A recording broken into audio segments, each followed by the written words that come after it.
Beleza, pessoal. Então, vamos lá. Ana, qual foi a primeira questão que você errou desta prova direção defensiva 01? A questão 3. Questão 3. Vamos entender essas pegadinhas. São equipamentos, então lá, são equipamentos obrigatórios dos veículos. Vamos procurar aqui. Na resposta A, cinto de segurança e bancos reclináveis, o cinto de segurança ele é obrigatório desde que iniciou a indústria automobilística lá em 1926, né? Que os veículos começaram a sair em série. Aliás, até foi a General Motors, foi a primeira indústria instalada aqui no Brasil. Naquela época que iniciou-se, né, o cinto de segurança já saiu com fabricação de série, só que o banco reclinável, não.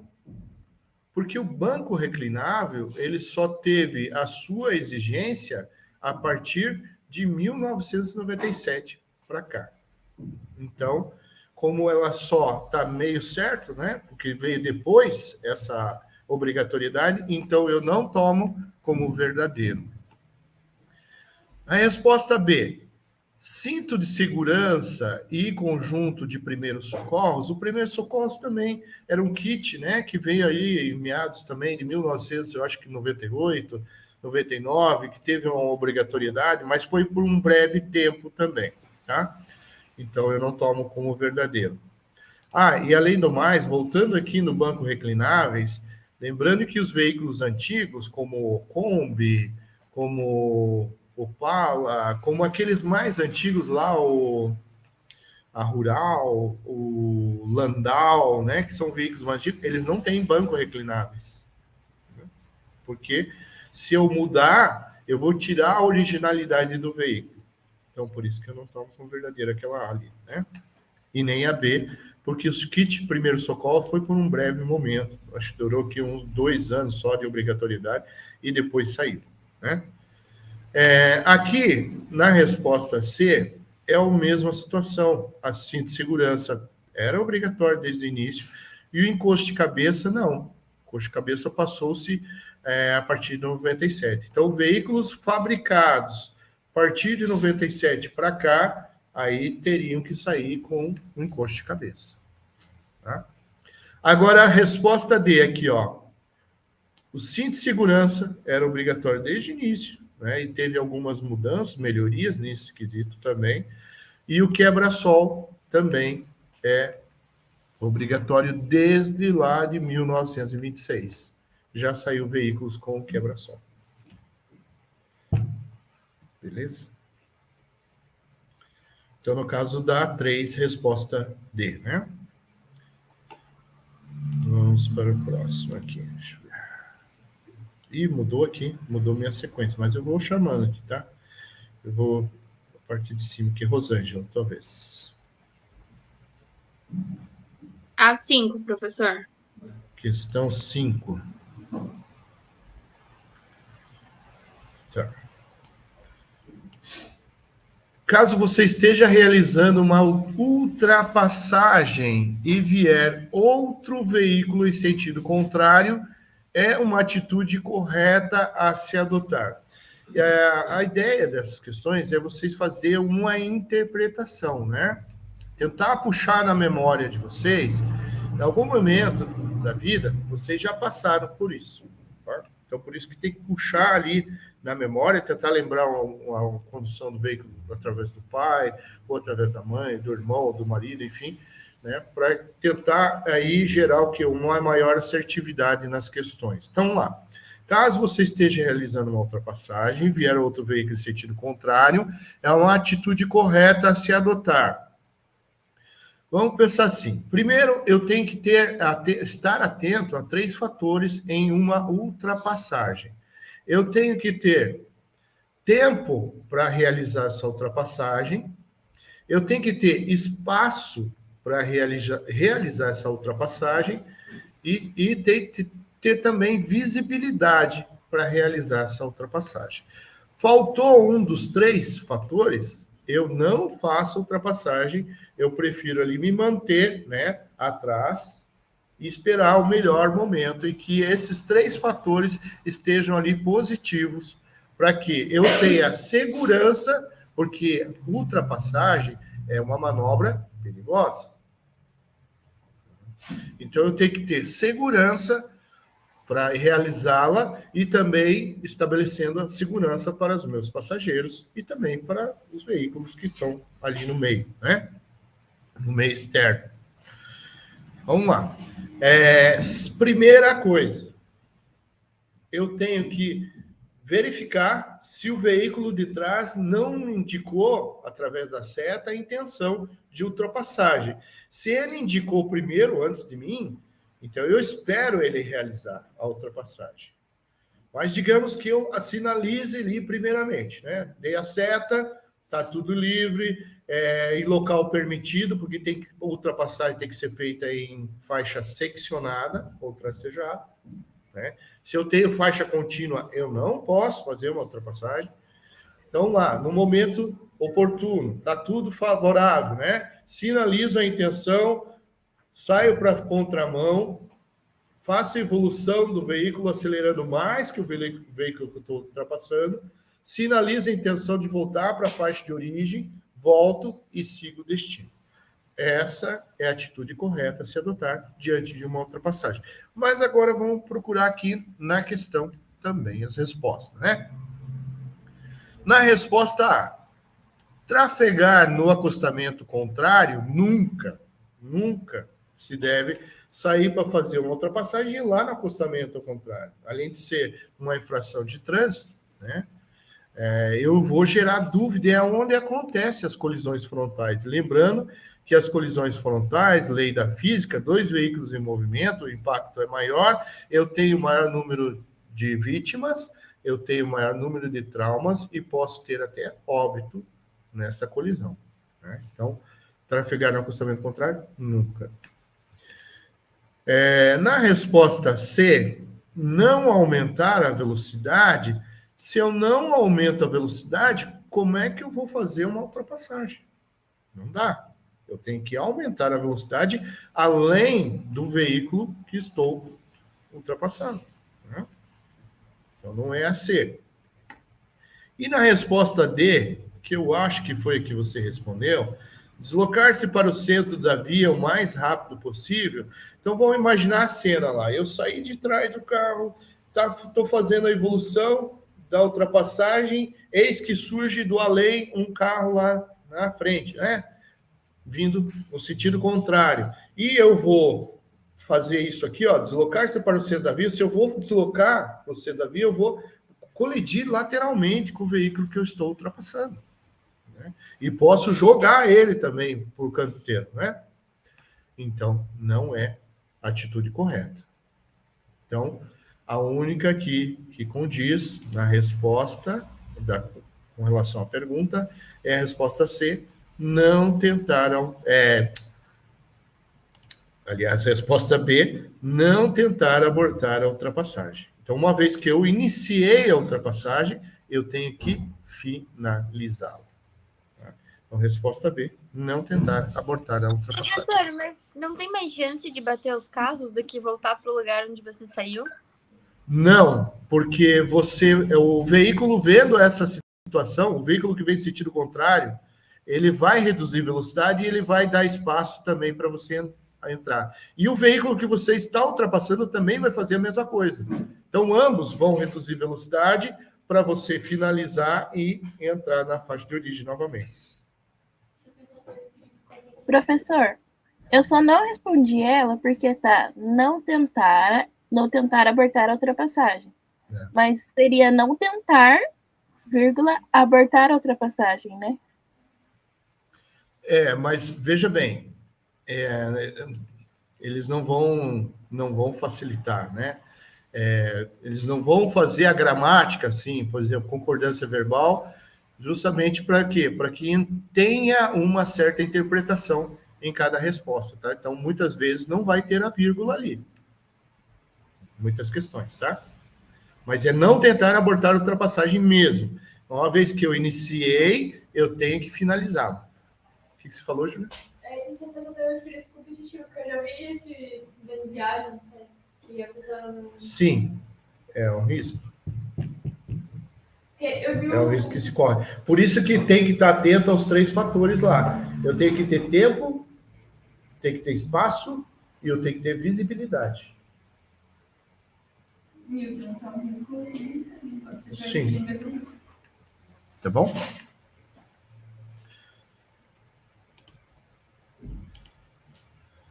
Então, agora é a Gabriel. Cada vez que eu mudo de tela, eu mudo vocês de lugar. Gabriela, pode falar. Oi, bom dia. Bom Eu dia. fiquei na dúvida da 11.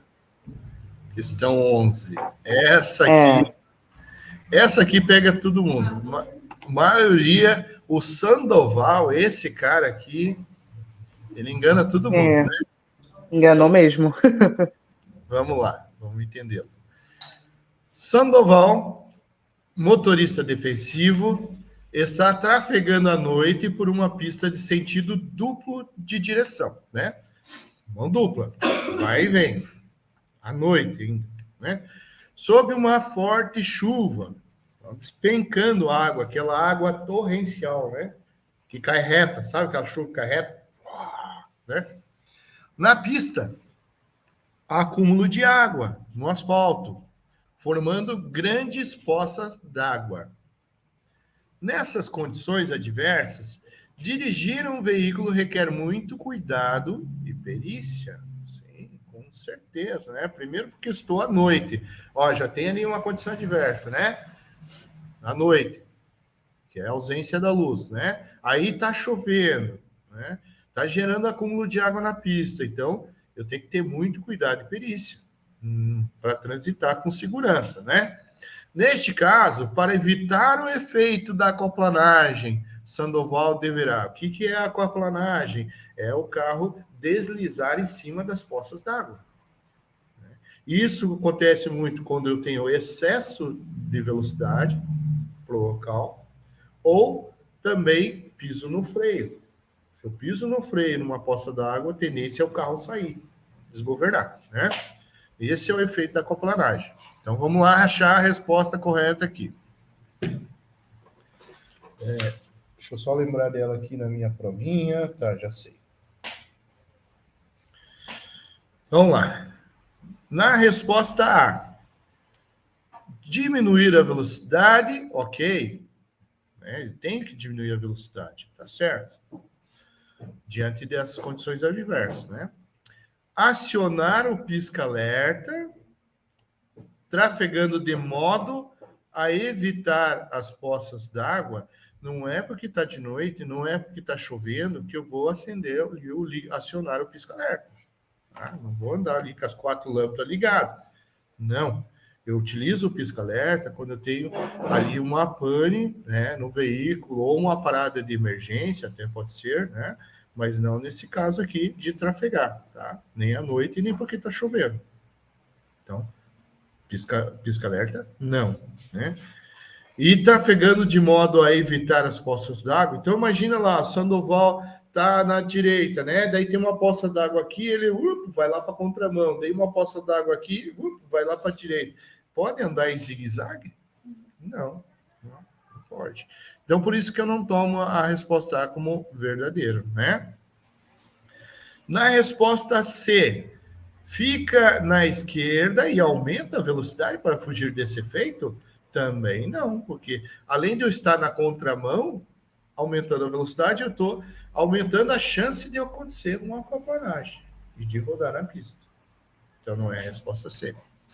E na D, nenhuma das respostas? Não, nós temos a B, né, que é diminuir a velocidade, está correto, né, do veículo e manter-se à direita da via. Então, eu diminuo a velocidade para manter a minha segurança e para evitar o efeito da aquaplanagem, me mantendo ali à direita da pista, né, mais perto do bordo da pista, para aumentar a minha segurança também.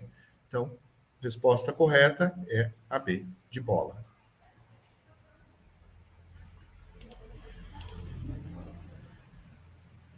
Ellen, você que está na vez.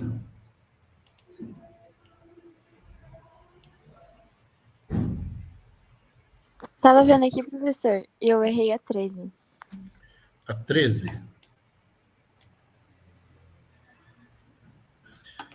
Com relação ao exame de direção veicular, considere. A gente já viu essa pergunta em legislação. Lembra? Em legislação, como você iniciou agora, né? Óbvio, você não ia saber responder. Se você acertasse ela, ia ser no chute. Mas vamos entendê-la. Vamos lá. Então, com relação ao exame de direção veicular é o momento que você estará lá no Detran fazendo o teste prático, né? O momento que o examinador está do seu lado ali com a pranchetinha, né, com a tabelinha dele ali, as regrinhas ali de aprovação, né, te analisando, tá? Considere. Então, item 1. Desobedecer a sinalização semafórica constitui falta eliminatória no exame de direção veicular. Isso é verdadeiro, tá? Se você furou o semáforo, furou o sinal vermelho, ele já vai falar, para o carro, você está reprovado. Gravíssimo. Né? Item 2. O candidato que cometer uma falta grave será automaticamente reprovado no exame de direção veicular. Opa, falta grave, mas que falta grave é essa? Essa falta grave do exame não é a mesma falta grave do grau de infrações, tá? Ela é diferente, ela é mais branda. Essa falta grave que está falando aqui no dia do teste, ela equivale a 3 pontos negativos. Na tabela de infrações, ela vai valer 5 pontos, né? Então, como é o dia do exame, eles reduziram um pouco para, digamos assim, um incentivo, né? Mas a falta grave, ela vale 3 pontos e nós temos ela, especificamente para quem adquiriu a apostila, ela está lá na carta da apostila. Tá? Ou seja, ela está aqui. Não sei se estão vendo, mas a tabela da infração grave, ela está aqui, dizendo que quais infrações, né? Quais os erros que ela equivale à infração grave. Então, a infração grave, ela dá 3 pontos negativos. Com 3 pontos negativos,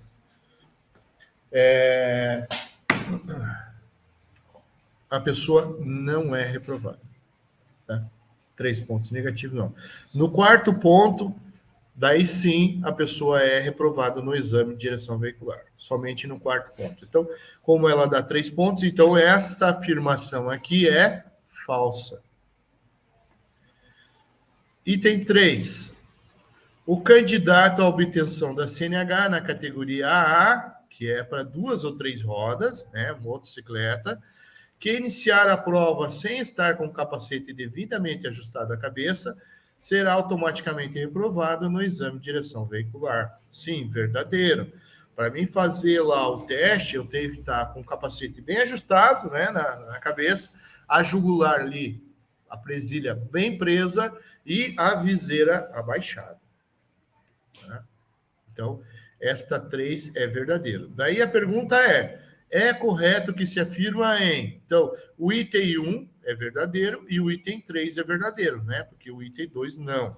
Então, eu vou procurar aqui na resposta onde eu tenho o 1 e o 3, que no caso aqui é a resposta D. 1 e 3 apenas, tá? Claro, como você não sabia disso, não tinha como acertar, né? Guilherme. Bom dia, professor. Bom dia. 17, por favor. 17. Vamos ver. Para cruzar um trecho alagado de uma rua, o condutor de um veículo deverá Primeiramente, se eu me deparar com essa situação, o ideal seria até eu evitar passar, né? Se desse, claro, nem sempre dá, né? Mas digamos que eu tenha que atravessar. Vamos pensar aqui no local onde alaga bastante. Aqui na trincheira, aqui embaixo da Marechal, não alaga, nunca vi. Mas lá da Spaipa, da Coca-Cola, lá a trincheira lá, sempre está aquele acúmulo de água, né? Para mim fazer transpor aquele alagamento, eu tenho que entender porque a água não pode passar da metade da roda para cima, porque senão ela vai, né, atingir ali alguns pontos, né? Vai entrar água dentro do carro, pode entrar água até no escapamento, né? Causar ali uma pane no veículo, enfim. Vai pegar sensores importantes ali embaixo também, vai causar erros e etc e tal, né? Então, para mim, transpor tem que estar da metade para baixo, nunca da metade de água para cima. Paro primeiramente no início do alagamento, engato uma primeira marcha, porque é a marcha forte, né? Onde eu vou ter que usar força e não velocidade. E daí eu ultrapasso ali para vencer a resistência da água com calma, porque quanto menos água eu levantar, melhor. Então, eu passo ali com uma pequena aceleração constante, atravessando todo aquele alagamento. Atravessei, aí posso fazer evolução normal ali, trocando marcha, né? Então, vamos procurar a resposta aqui. Resposta A. Acelerar fortemente, entrar no trecho alagado em alta velocidade? Não, né? Porque daí vou ter aquela aquaplanagem, vou rodar na pista. Então, não é. Na resposta B, engatar a segunda marcha e acelerar forte? Também não. A segunda marcha já é uma marcha mais leve, eu não preciso de velocidade nessa situação. Eu preciso de força. Então, não. E nem acelerar forte também. Está errado. Na resposta D, cruzar o trecho alagado com o carro acelerado, puxando o freio de mão levemente, aí que eu vou fazer um drift na água, né? Vou girar ali totalmente. Não. Então, a correta é a resposta C, engatar a primeira marcha, manter o carro acelerado e regular a velocidade com a embreagem, ou seja, uma pequena aceleração ali, eu transponho aquele alagamento, tranquilamente. Conheço uma pessoa que ela foi passar, só que ela parou. E entra mesmo. E carro de alagamento, gente, quem conhece, não compra. Quem conhece, não compra. Por quê? Porque vai dar são muitos fatores que incidem ali no motor, no funcionamento dele. Então, a médio e longo prazo, os defeitos vão começar a aparecer. E daí, praticamente, vai se tornar caro. Não, porque não totalmente, porque assim, eles vão fazer uma maquiagem, né? Vão tentar, lógico, fazer funcionar. Mas a médio e longo prazo, os defeitos vão aparecer, assim como também as ferrugens. Na praia eu ficava ferrugem mais rápido. E ferrugem por conta da maresia, né? Do sal. Ferrugem mais rápido, é verdade. Mas estragar também mais rápido? Sim. Estragam também mais rápido. Professor, qual a sua opinião em comprar carro de leilão? Carro de leilão são carros mais baratos, né? Seria, assim, uma ótima ideia em questão de economia. Tem que ser feita uma análise minuciosa nesse carro, ou seja, tem que pegar alguém que entenda realmente, né? Que verifique vários pontos, principalmente entendendo ali o histórico, né? Se ele teve um sinistro ou não. Se tem muitos carros de leilão que eles foram para lá por questões de pagamento, né? A pessoa às vezes fez um financiamento longo, né? E não conseguiu cumprir. Aí existe a busca e apreensão, né? Desse bem. E daí vai a leilão para, vamos dizer assim, pagar ali os débitos do veículo, né? Perante ao banco. Esses veículos são excelentes para comprar, né? Porque não tem sinistro, né? Não teve colisão, não teve batida, não é carro de enchente, nada. Então, esses carros são ideais para comprar. Só que tem que se fazer uma análise, né? Tem que levantar todo o histórico do veículo, tá? Então, leilão é sim uma boa, tá? Acha os carros bons. Leilão do Vardana, por exemplo. Vardana. Leilão do Vardana, né? Tem carros bons. Mas tem que ir alguém que realmente faça esse levantamento, né? E os carros saem bem mais baratos. Eu diria até ali uma economia de até 30%. Bom, seguindo agora, faltou o Samuel, né?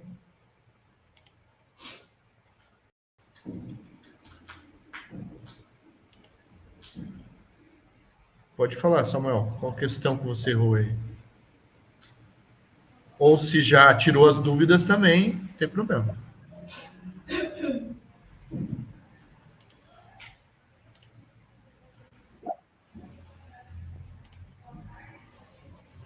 A 4? Então vamos lá na 4. Questão 4. Para o condutor aumentar a aderência na traseira do veículo durante uma curva, deve... as curvas, né? Elas são aí áreas de risco também. E nas curvas, ela incide uma lei da física chamada força centrífuga, né? E essa força centrífuga, ela empurra o carro. Se eu entrar em alta velocidade, ela vai empurrar meu carro para o lado de fora da curva. Onde a gente vê alguns veículos capotando, né? São mais raros de acontecer, mas muitas vezes acontece. Então, ele tira essa força centrífuga, ela tira a aderência dos pneus, né, em atrito ao solo, empurrando o carro para o lado de fora da curva. A força centrífuga, vocês já viram atuando até na casa de vocês. Alguém sabe dizer aonde? Liquidificador, perfeito. Começa a girar a hélice, né? Ela gera um vácuo ali no meio e esse líquido ele vai ficar colado na área externa da parede. E aonde mais? Batedeira. Onde mais? Na máquina de lavar roupa, quando começa a centrifugar, né? A roupa fica colada no lado externo da máquina também. Isso são exemplos de força centrífuga atuando. Existe também ao contrário, que é a força centrípeta. E a força centrípeta, ela empurra o carro para o lado interno da curva. Mas não é o caso aqui, né? A pergunta está falando de aumentar essa aderência. Então, eu administro velocidade na reta, né? Ou seja, por quê? Eu tenho velocidade um tipo na reta e outro tipo menor na curva, para eu conseguir minimizar a força e fazer o traçado da curva. Então, são duas velocidades diferentes. Então, pensando assim, se na reta eu tenho uma velocidade máxima de 80, na curva eu vou ter menor, 60, 50, 40, dependendo do grau de curva. Se ela for mais fechada, menor velocidade. Se ela for uma curva mais aberta, um pouquinho maior a velocidade, mas é sempre menor. Para mim aumentar a aderência, então eu tenho que administrar essa velocidade na reta. Então, eu vou me aproximando do início da curva, eu reduzo marcha, eu utilizo um freio motor para reduzir velocidade também, para não gerar desgaste excessivo no meu disco e pastilha de freio. Então, eu utilizo o freio motor. Eu estou numa quinta marcha, eu reduzo para uma quarta.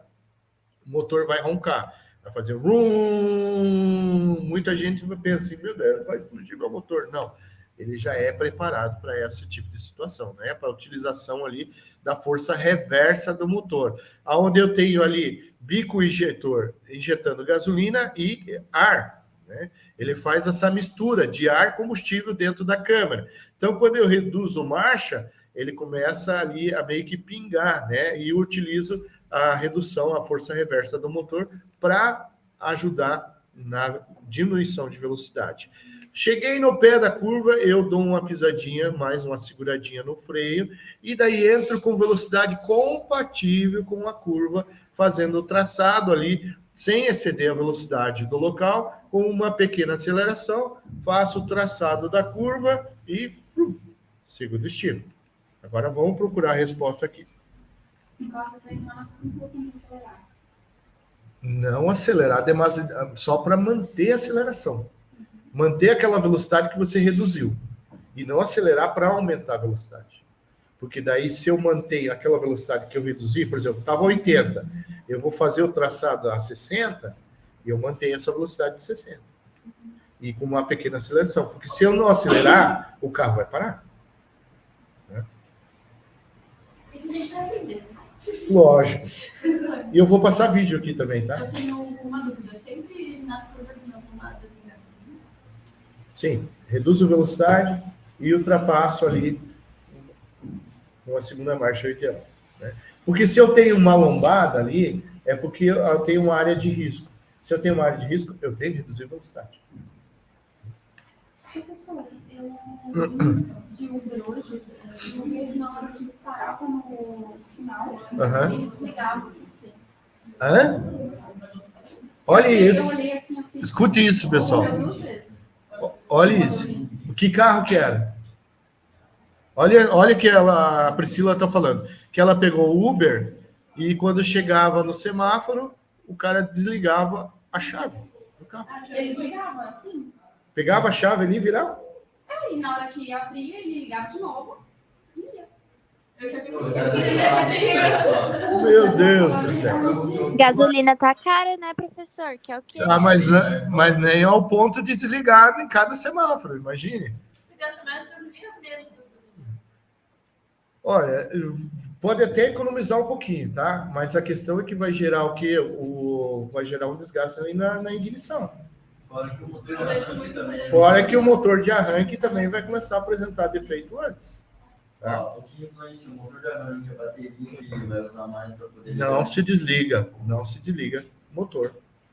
Nem Eu semáforo. achei bem estranho, tipo, eu tava tranquila, mexendo no celular, ouvi. Não, esse é o típico a pessoa que não aprendeu corretamente numa autoescola. Desliga se for ficar meia hora, uma hora parado. Sim, aí sim. Agora não um minuto, porque o semáforo Imagina isso, galera, até o cara ligar o carro e inventar de novo. um minuto e meio, 2 minutos no máximo que o semáforo, né, trabalha. Então não, gente, não pode. É gente inexperiente. Eu nunca nem tinha visto assim alguém fazer perto de mim. Porque tem os carros novos, ele tem o start-up, né, que é o automático dele, a economia. Mas esse é o carro já saiu de fábrica para essa ação, entendeu? Aí sim. No caso do carro, na hora Ele que para... ele se desliga. Aí sim. Daí você pisou no acelerador, ele liga automaticamente. Mas não isso é tecnologia, né? Então vamos aqui na 4. Resposta A. Acionar, vamos imaginar a cena aí. Acionar o pedal dos freios continuamente. Então nós estamos lá chegando na curva. E se eu fico pisando no freio continuamente, o que vai acontecer com o carro? Vou parar. Eu não quero parar. Eu quero continuar ali o traçado, tá? Então não é a resposta A. Na resposta C, acionar o pedal do freio com pequenas bombeadas é o mesmo caso do A. Eu vou ficar pisando no freio, o carro vai parar no meio da curva. Eu não quero parar o carro, quero continuar. Né? Então não é. Na resposta D, acionar os pedais de embreagem e do freio ao mesmo tempo, também não. E até o Paulo aqui perguntou ontem, né, Paulo? Sobre isso. Não, né? Eu vou parar com o motor ligado, ok? Não vai morrer o motor, mas eu não quero parar na curva, eu quero continuar. Então, o correto ali é a resposta B, acelerar um pouco o veículo, porém sem ultrapassar a velocidade máxima permitida para a via em questão. Por que sem ultrapassar a velocidade máxima para a via em questão? Porque eu tenho um tipo de velocidade na reta e tenho uma velocidade menor na curva. Então, eu reduzindo essa velocidade para mim fazer o traçado da curva, automaticamente eu já não estarei ultrapassando a velocidade em questão.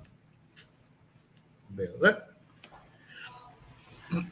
Então, o pessoal de casa, a gente finalizou. Agora vamos aqui o pessoal da sala. Vou começar agora, sempre começo pela Priscila, vou começar lá pela área.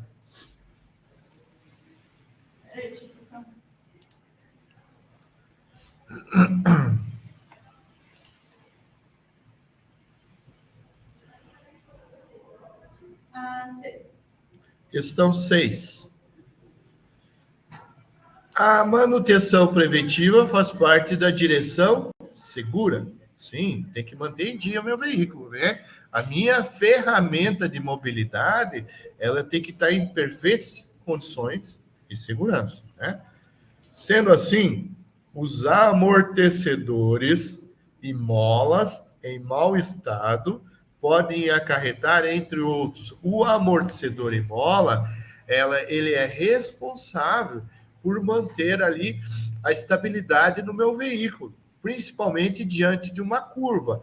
Se ele tô com defeito, principalmente no amortecedor, né, que tem aí o tempo de vida útil de 30 a 35 mil quilômetros, né, ou se ele apresentar vazamento do óleo, eu tenho que substituí-lo mais antes, né? Eles são responsáveis por manter meu carro no chão, manter estável ali no chão, mesmo tendo ondulações na pista, né? Então, imaginar um carro só com mola, por exemplo, só mola, sem amortecedor. Ele vai andar, cada ondulação, ele vai andar igual um cabrito, né? Ficar pulando assim, né? Vai ficar pulando. Então, o amortecedor, ele é agarrado na carroceria, quando esse carro vai sair na ondulação, ele puxa para baixo. Por isso que quando você balança ali no bico do carro, você balançou primeiro, ele faz e pum, para. Ele faz e pum, para. Isso quer dizer que o amortecedor está em perfeitas condições. Agora, se você balança e o carro continua a balançar, opa, pode trocar o amortecedor, porque ele vai perder a eficiência dele. Então, amortecedor e mola é a estabilidade do veículo. Então, vamos lá. Na resposta B, o aumento do ruído externo do veículo não interferindo na segurança, ao contrário, ele interfere, sim, e muito na segurança, principalmente nas curvas. É onde ocorrem os capotamentos, né? Porque o carro está com... pode gerar ali uma condição adversa, né? O que é arrefecimento? Resposta C. O travamento do sistema de arrefecimento do veículo. Arrefecimento do veículo é o sistema que mantém a temperatura do motor a 90 graus Celsius. É onde eu tenho o radiador, né? Onde eu tenho as ventoinhas de resfriamento do motor, os canais, a bomba d'água, porque a bomba d'água, ela faz, pelos canais internos do motor, ela faz a circulação dessa água, aonde passa no motor para manter a temperatura, vai para o radiador, resfria e volta, e faz esse círculo, né? Ajudando ali pela ventoinha e também pelo óleo, porque o óleo também tem esse papel de ajudar ali no resfriamento do motor. A gente vai essas partes, tipo assim? Sim, lá em mecânica. Então, o sistema de arrefecimento não tem relação nenhuma com o amortecedor e mola. Tá? Não tem relação com o amortecedor e mola. O sistema de arrefecimento do veículo é o sistema que resfria e mantém o motor a 90 graus Celsius. A gente podia aprender sobre um pneu. Pode. Pode sim. Quando furar o meu pneu, eu chamo vocês. Resposta D.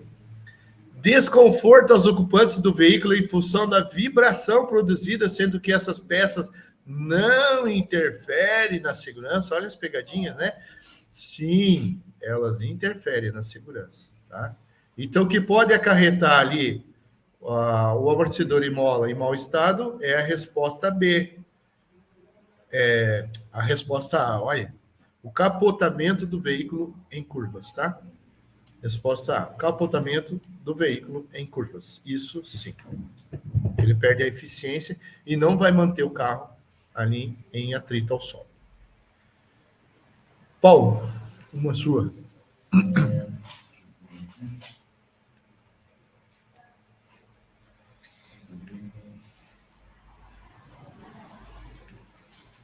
A 12. 12.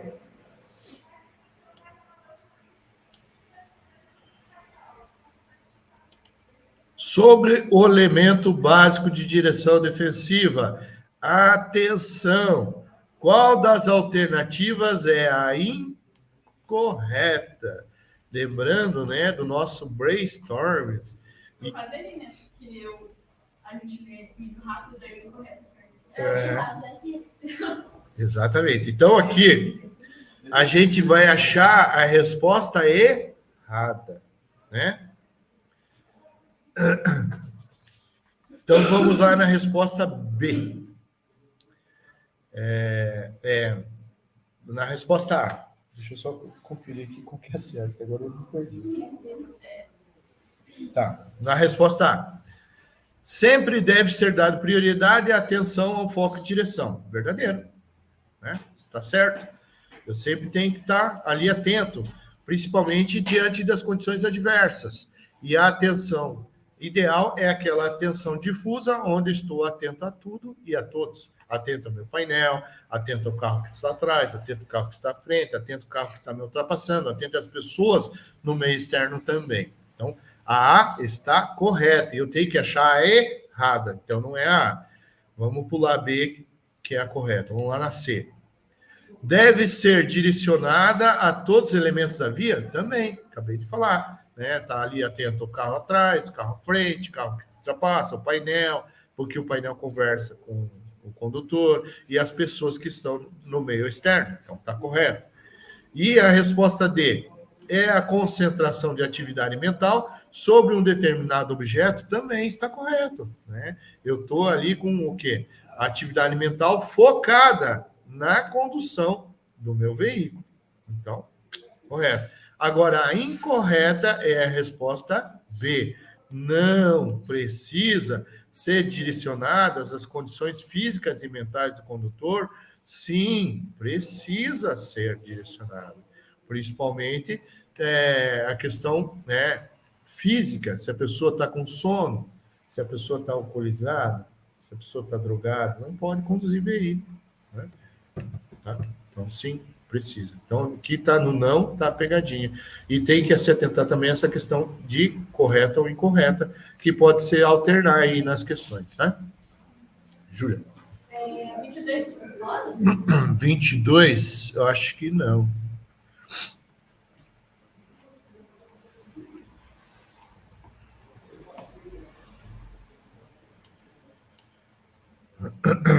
Nossa, tô meio fanha por causa da gripe. Tô com gripe de novo, meu Deus. 22. O condutor, ao ser colhido por um forte vento lateral em uma rodovia, deve... E olha só, bem nessa questão, eu tive uma aluna no passado que ela falou assim, professor, vento tira carro fora da pista? Eu nunca vi. Eu acho que isso é falso, professor. Mentira. Como é que vai tirar um carro pesado fora da pista? O vento, né? Daí eu falei para ela, tira e tira assim. Coincidentemente,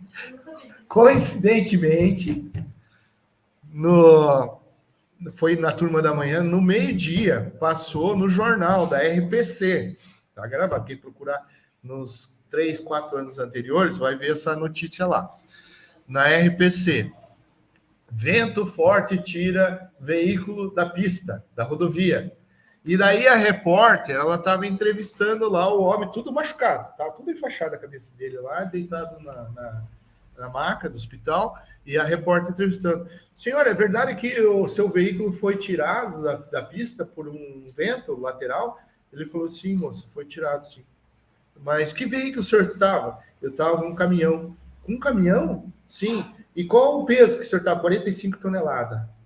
Ou seja, se tirou um caminhão de 45 toneladas carregado, imagina um carro vai voando igual um papel. E sabe aonde que foi esse capotamento? Ali na região dos Campos Gerais, ali indo para Ponta Grossa. Ali incide muito vento lateral. Inclusive tem aquela placa de vento lateral de advertência ali que tem. Eu não lembro o número dela, mas tem lá. Nessa região. Mas tá? esse mapa, professor? Oi? Esse mapa? Claro. Ali, ó, A44. Tá? Então, o vento lateral tira sim. Agora, o que eu devo fazer, né? Diante de um vento lateral, né? Resposta B. Vamos lá na resposta B. Trafegar em zigue-zague dentro da própria faixa para neutralizar o impacto do veículo. Então, eu vou ficar assim, ó, zigue-zagueando. Ó, vai sair. Né? Não vai é. mandar um drift e ainda sai voando.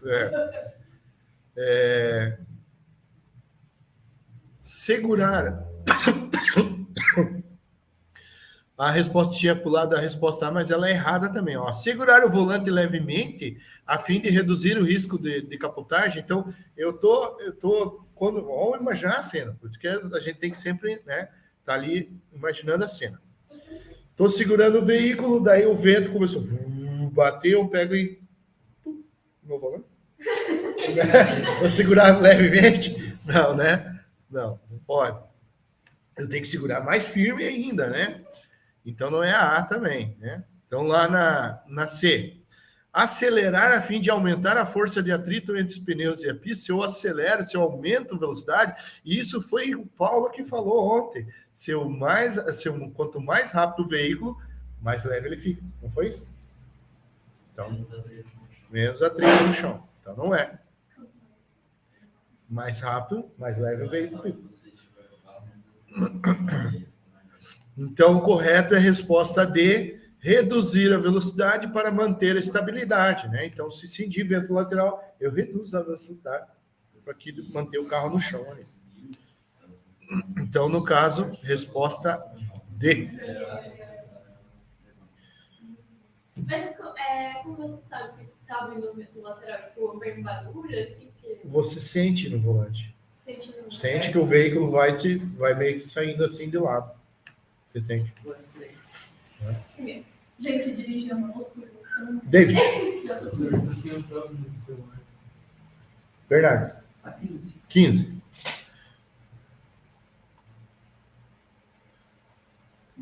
Questão 15. Essa também é uma questão aí que pega muita gente, tá? Faz parte da direção defensiva o cuidado com a manutenção do veículo. Sim, né? Verdadeiro. No caso dos itens de segurança abaixo listados, é indicador de problema de funcionamento. Item de segurança versus indicador de problema de funcionamento. Então, ele tem que estar ligado diretamente para ser verdadeiro.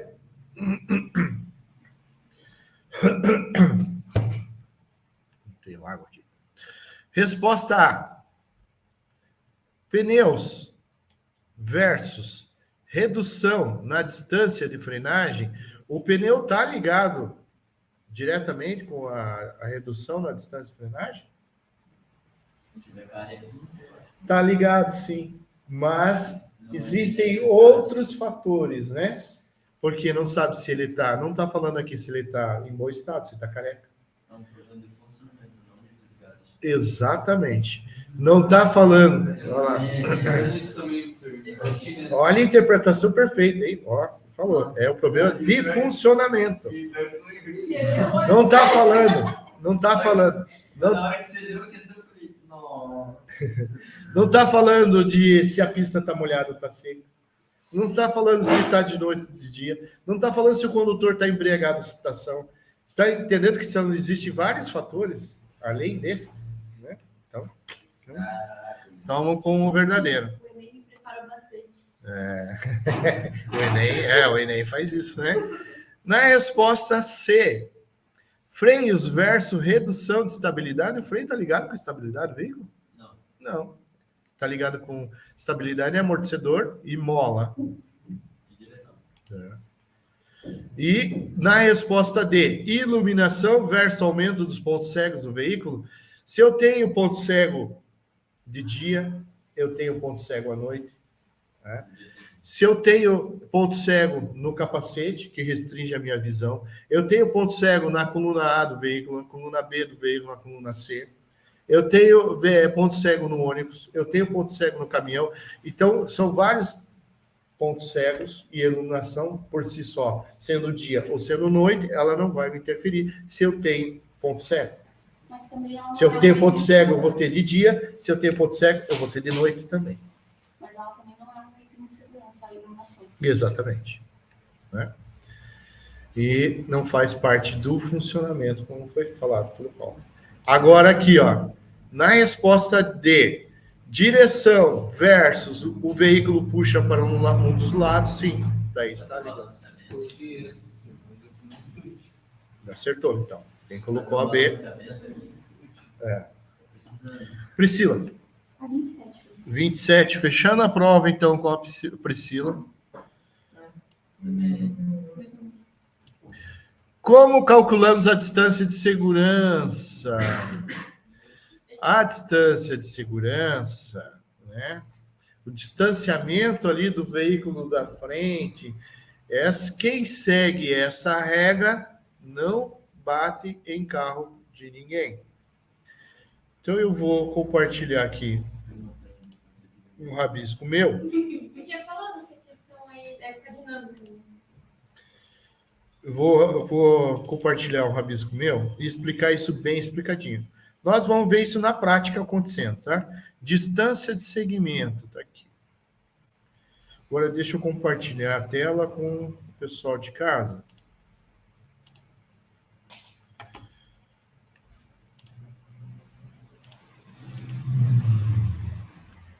Não riam do meu rabisco, por favor. Pode. É só eu falar não riam, ela já dá uma risada, né?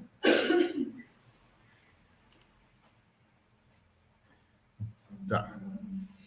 Distância de segmento ou segurança é o ato de seguir o veículo à frente, né? Mas como eu determino ela, né? Como é que eu sei que estou na minha distância? Como é que estou em segurança? Se caso eu fizer uma freada, eu consigo parar meu carro sem colidir com a traseira do outro, porque quem bate atrás está errado e paga pelos dois. Então, é chamada a regra dos 2 segundos. Eu pego um ponto fixo à frente, pode ser lá uma árvore, pode ser uma placa, pode ser um tambor, qualquer coisa que sirva como balizamento para me fazer a contagem dos segundos. Então, digamos que o veículo, determinei lá na frente uma placa, né? Uma placa.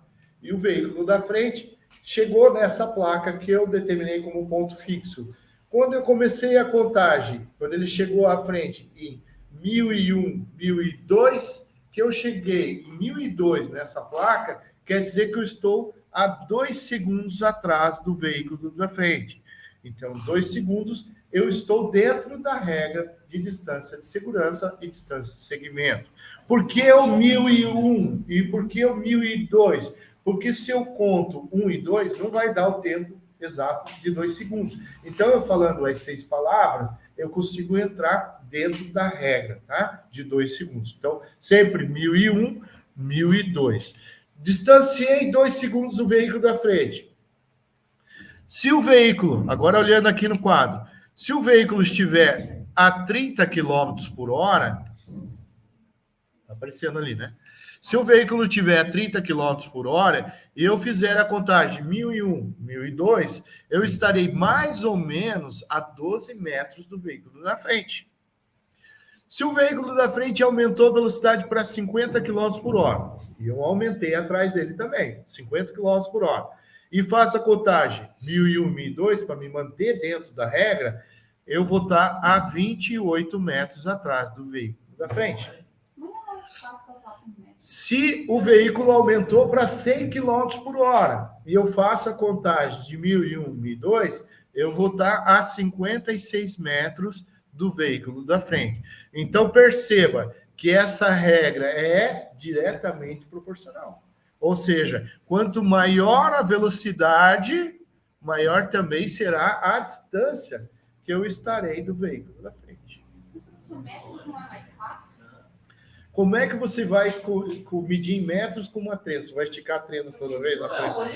Não tem. No olhômetro, Priscila, olhômetro e achômetro tem que ser duas palavras, tem que tirar da regra do condutor. Tá? Tem que tirar essas palavras da regra do condutor. Professor, eu ainda não entendi essa... Eu não entendi. A gente tem que ter 0,8 milésimos de segundo lá de reação, então ainda não sobra 1,2 segundos para... Porque somado a velocidade do veículo da frente e o tempo dele, eu consigo frear sem colidir com o veículo, tá? Mas vamos seguir aqui, ó. Ó, vamos pegar o exemplo. Vamos supor que aqui, ó, a Júlia esteja no carro da frente e a Priscila no carro de trás, né? A Priscila. E aí a Priscila fez a contagem dos 2 segundos, 1.000 e 1.002, né? A 30 km por hora. As duas estão a 30 km por hora. Então, distanciou 12 metros. A Priscila distanciou 12 metros da Júlia.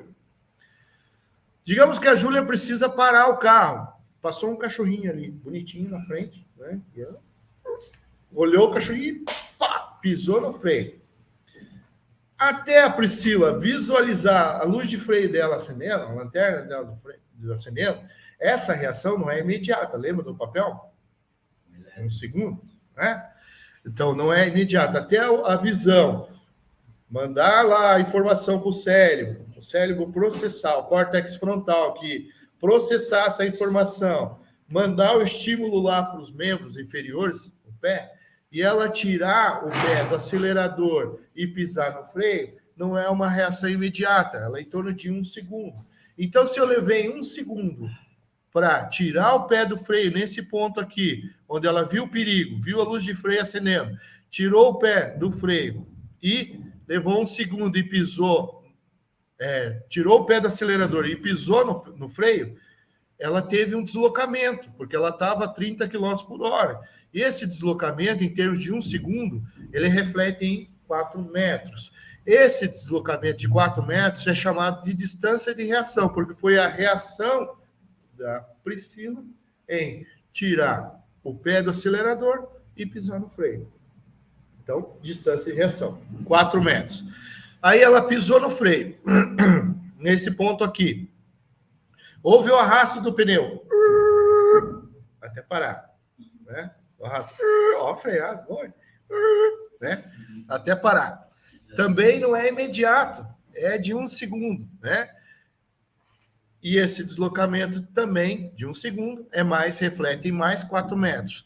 Esses 4 metros percorridos chama-se distância de frenagem. Então, eu tive a minha reação ao ver o perigo, tirei o pé do acelerador, pisei no freio, o carro teve o arrasto até a parada, distância de frenagem. Distância de reação e distância de frenagem. Se eu somar distância de reação com distância de frenagem, eu tenho um total de 8 metros. E essa total é chamado de distância de parada total. Como eu tinha determinado 12 metros nos 2 segundos, 1.000 e 1.002, eu ainda tenho uma sobra técnica de 4 metros. Então, se o carro da Júlia tem um freio ABS, por exemplo, e o da Priscila um sistema simples, ela vai parar antes. Então, eu ainda tenho uma sobra técnica aqui para que evite a colisão traseira, porque quem bate atrás paga pelos dois. Essa regra, ela é utilizada para veículos pequenos, ela não reflete para veículos maiores, tá? Mas ali no cálculo, não é proporcional, assim. Por que não? Se você dividir 12 metros por 30 e multiplica por 50, não dá 28. Mais ou menos, tá? Ele pode se variar, tá? Aqui é só um exemplo, tá, Priscila? Entendi. Mas, por exemplo, no detalhes técnicos, para fazer a conta? Não. Não. Aqui é só para vocês... Gente, aqui é só para vocês entenderem a regra, tá? E essa distância, ela varia também. Você já... Se for um caminhão, tem que ser 5 segundos. É isso que eu ia perguntar. Tipo, se cair, pergunta sobre outro veículo.